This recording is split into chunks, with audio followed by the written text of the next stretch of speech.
பாலம்லாம் மங்களகரமாக இருக்குது தலைவரை. டூ வீலர் ஏதாவது வந்தால் போய் பாலத்துக்கு மேலே அந்தாட்டு விழுக வேண்டியது தான். அவ்வளோ மோசமாக இருக்கா?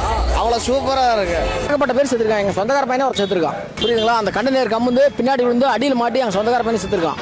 கண்டெய்னரே கம்முந்து. ஆமாம், உள்ள மடியில் மாட்டி செத்துருக்கான். டிஎம் கேட்சில் போட்டது ஃபெயிலியரு. ஓமலூர் பாலம் கார் ரோடு பிதிங்கி போச்சு. பூரா டூ வீலர் ஓட்ட முடியல, வண்டியும் ஓட்ட முடியல.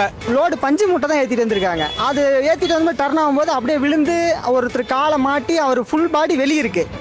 பாடி ஃபுல்லாக வெளியே இருக்கு. அவர் மட்டும் ஒரு காலை வச்சு தொங்கிட்டு அந்த மூட்டை வெயிட்டில் அப்படியே கொஞ்ச நாள் இருந்திருக்காரு. அங்கே மேலே வந்து பள்ளமாக குழியாக இருக்கிறதுனால வண்டி அப்படியே பெரட்டுது. ரொம்ப மன உளைச்சல், பயமாகவும் இருக்குது. லாரி அதிகமாக வரதுனால மேடு பள்ளமாக ஒரு மாதிரி டேமேஜ் ஓவராக இருக்குது. வண்டியில் வரப்போ மேக்ஸிமம் ஸ்கிட் ஆகிற மாதிரி இல்லை மேடு பள்ள மாதிரி மேக்ஸிமம் ஆக்சிடென்ட் ஓவர் நடக்குது. என்ன நடக்குது? இதனால என்ன விபத்து? டூ வீலர்லாம் போயிட்டு விடுறாங்க, விபத்து நடக்குது. திடீர்னு நைட்லாம் போக முடியறதில்ல. குழி மேடு பள்ளம் திட்டுக்குது, மேடு பள்ளங்குது. என்ன பண்ண முடியும் பாரு? அதெல்லாம் அந்த ஓரம்லாம் போக முடியறதில்ல. லைட் எரியறது இல்லையா? லைட்டும் பாலத்தில் லைட் எரியறதில்ல. என் கண்ணு முன்னாடியே நிறைய விபத்து வந்திருக்கு. ஒரு கட்சிக்கு தலைவர் வராருன்னா ராத்திரியே சரி பண்ணுறாங்க. லைட் எதுவும் போடுறதில்ல. உயிருக்கு போகிறது போனதுக்கப்புறம் அந்த இடத்துல ஒரு பேரிகார்டு வைக்கிறது அதெல்லாம் பண்ணுறாங்க தவிர இந்த வழி தான் நிறைய யூஸ் ஆகுது. மெயின் வழி இதுதான். இந்த பழைய மாதிரி வண்டிகள்லாம் பார்த்தீங்கன்னா டயர் மோசமாகுதுங்க. அந்த பெண்ட் ஆகிறதுக்கு இந்த மாதிரி ரோட்டில் வந்தால் தானாகவே அந்த வண்டி ஒரு பாதியில் இழுத்துட்டு போகுது. கண்ட்ரோலே கிடைக்க மாட்டேங்குது. அதனாலே ஆக்சிடென்ட் ஆகுது. எமர்ஜென்சி யூஸ் பண்ண முடியாத மாதிரி இருக்குது. ஒவ்வொரு டைம் இது மேலே ஏறும்போது பயத்திலே தான் ஏற வேண்டியதாக இருக்குது. ஓமலூரில் இந்த பாலம் தாலுகா ஆஃபீஸ் எதிரில் இருக்கிற பாலம் ரொம்ப பழுதடைந்து இருக்குது. இந்த பாலத்தினால ரொம்ப விபத்தாகிட்டு இருக்குது. மக்கள் கொஞ்சம் பாதிப்பாக ஏற்படுறாங்க.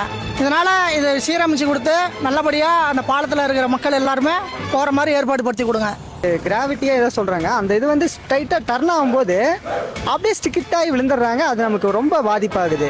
ஒரு மேட்டு மாதிரி போட்டாங்க. இது நம்ம போட கட்டினாக்குள்ளேருந்து பார்த்துட்ருக்கோம். அந்த மேட்டு போட்டது என்ன ஆகுதுன்னு தெரியல. ஹீட்டில் மெல்ட் ஆகுதா என்னன்னு தெரியல. அப்படியே கொஞ்சம் கொஞ்சமாக பிழிஞ்சு அப்படியே ஒரு இடத்துல ஏக்கமாகவும் ஒரு இடத்துல இறக்கமாகவும் பள்ளமாகவும் மேடாகவும் அந்த மாதிரி உருவாயிருச்சு. அரசாங்கத்துக்கிட்ட கொண்டு சேர்க்கறதுன்னு நாங்கள் கேட்டுக்கிறோம். பாலம் பொறுத்தளவுக்கு ரொம்ப மோசமான நிலைமையில் தான் இன்ன வரைக்கும் இருக்குது. ஏன் அப்படின்னா ஒவ்வொரு இடத்துலையுமே குண்டு குழிகள் அப்படின்ட்டு ஒவ்வொரு வாகனம் வரும்போதும் அது ஒவ்வொரு தாப்பில் யாரும் எக்ஸ்பெக்ட் பண்ணி வந்து வண்டி ஓட்டுறது கிடையாது. சாலை வந்து சீராக இருக்கும் அப்படின்னு நினச்சி தான் நம்ம ஒவ்வொரு டைமும் வந்து வாகனத்தை ஓட்டுறோம். அப்படி ஓட்டும்போது எந்த இடத்துலையாவது ஒரு இடத்துல மிஸ் ஆகலாம். ஆனால் பாலம் ஃபுல்லாமே தப்பாக இருக்கும்போது மக்களுக்கு மிக மிக மிக இடையூறாக இருக்குது. அதனால் வந்து இதை கவர்மெண்ட் அஃபீஷியல்ஸும் அப்புறம் அரசும் பார்த்து சரி செஞ்சு தரணுன்ட்டு சுத்துப்பட்டில் இருக்க எல்லா ஓமலூர் சேலம் மக்கள் சார்பாகவும் ஹைவேஸ் யூஸ் பண்ணுற எல்லா மக்கள் சார்பாகவும் நாங்கள் கேட்டுக்கிறோம்.